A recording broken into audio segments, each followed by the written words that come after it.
Shalom, selamat malam. Perkenalkan, nama saya Agnes Lindrikta Saliada dengan NIM 201050044. Pada saat ini saya ingin memasukkan tugas dari MK Keterampilan Berbahasa dengan dosen Ibu J. Mukuan MPD. Saat ini saya akan bercerita rakyat.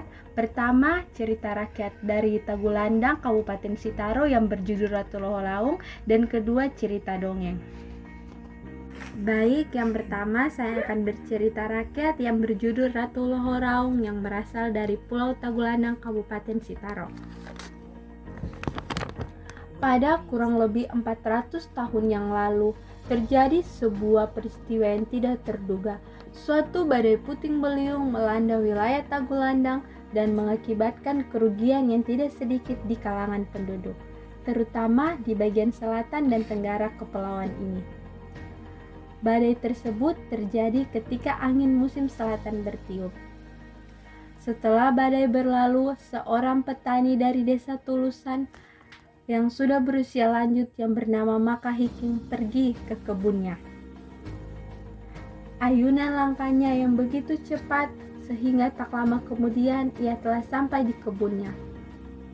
Betapa terkejutnya ia ketika ia menyaksikan dengan mata kepalanya sendiri dampak kerusakan yang diakibatkan oleh badai semalam.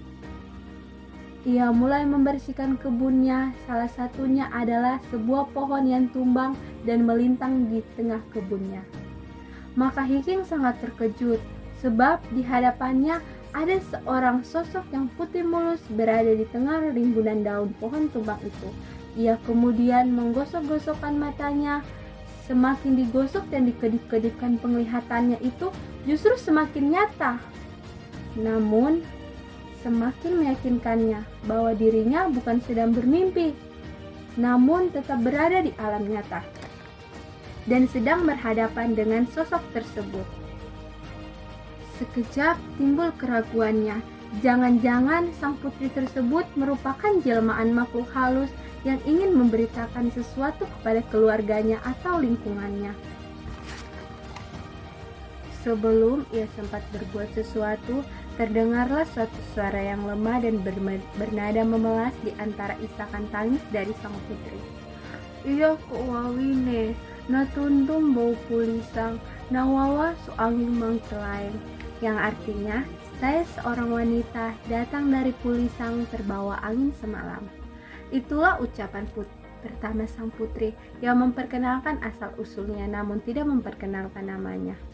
Maka Hiking yakin bahwa sang putri tersebut tidak berbusana dan hanya tertutup oleh dedaunan pohon saja.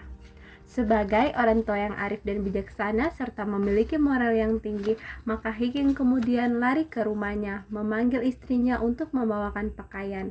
Tak lupa juga ia memanggil para penduduk di sekitarnya untuk menyaksikan putri temannya itu. Kemudian putri tersebut dibawa ke rumah mereka dan diangkat menjadi anak kandung mereka sendiri. Maka Hiking dan istrinya sangat bahagia dengan kehadiran putri tersebut di rumah tangga mereka.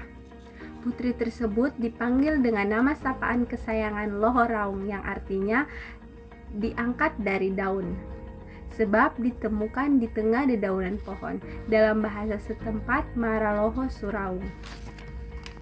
Beberapa waktu kemudian, setelah semua kehidupan membaik, berkumpullah para tokoh masyarakat dan segenap wahaning wanua atau pemberani pejuang negeri, antara lain Walandungo, Winsulangi, dan Lahawateng.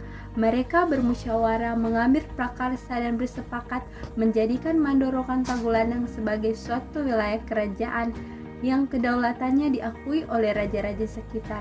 Dan pelaksanaan musyawarah tersebut didukung oleh seluruh penduduk negeri.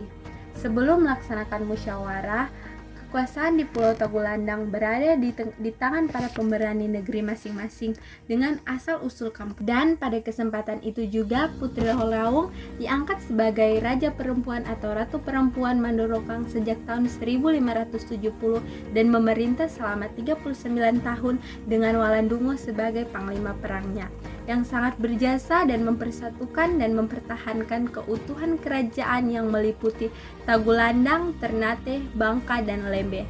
Ratu Lohoraung wafat dan dimakamkan di desa Tulusan yang pada waktu itu menjadi kota kerajaan. Hingga saat ini, Tugu Ratu Lohoraung masih ada di desa Tulusan, Kecamatan Tagulandang Selatan. Terima kasih. Baik, pada kesempatan kedua ini saya akan bercerita dongeng yang berjudul Kupu-kupu yang Berhati Mulia. Di sebuah taman yang cantik, seekor semut kecil berjalan-jalan mengelilingi taman di pagi hari yang cerah. Sungguh hari yang indah untuk menikmati pemandangan taman dan saling menyapa dengan hewan lainnya. Lalu kemudian semut pun melihat ada seekor kepompong menggantung di salah satu tanaman. Semut kemudian berkata, "Kasihan sekali kamu kepompong, sudah jelek tidak bisa kemana-mana lagi. Ayo turun dan nikmati taman yang cantik ini." Tapi kepompong tersebut hanya diam saja dan tidak menanggapi semut. Kemudian semut pun melanjutkan jalan-jalannya tanpa menghiraukan kepompong. Suatu hari karena kecerobohannya, semut pun terjatuh ke dalam kubangan lumpur. Karena ia tidak bisa berenang dan tidak bisa keluar, akhirnya ia meminta tolong. "Tolong, tolong, tolong aku." Kebetulan pada saat itu ada seekor kupu-kupu yang sangat cantik melintas dan melihat semut yang sedang kesusahan. Diambilnya ranting pohon dan kemudian diulurkannya kepada semut. Katanya, "Ayo semut, raih ranting itu, aku akan membantumu keluar dari kubangan lumpur tersebut." Kemudian semut pun meraih ranting tersebut dan pada akhirnya semut bisa keluar dari jebakan tersebut. Kemudian semut mengucapkan terima kasih kepada kupu-kupu, dan saat dia mengucapkan terima kasih, betapa terkejutnya ia. Ternyata yang menolongnya merupakan kupu-kupu yang sudah berubah bentuk dari kepompong yang ia hina tempo lalu. Betapa malunya ia. Kemudian ia meminta maaf kepada kupu-kupu. Katanya, "Maafkan aku, kupu-kupu, aku sudah menghinamu ketika engkau menjadi kepompong." Dan pada akhirnya kupu-kupu pun memaafkannya. Pesan moral yang bisa kita ambil dari cerita tadi adalah jangan pernah kita menghina orang lain, karena kita tidak akan pernah tahu siapa yang akan menolong kita saat kita jatuh nanti. Terima kasih.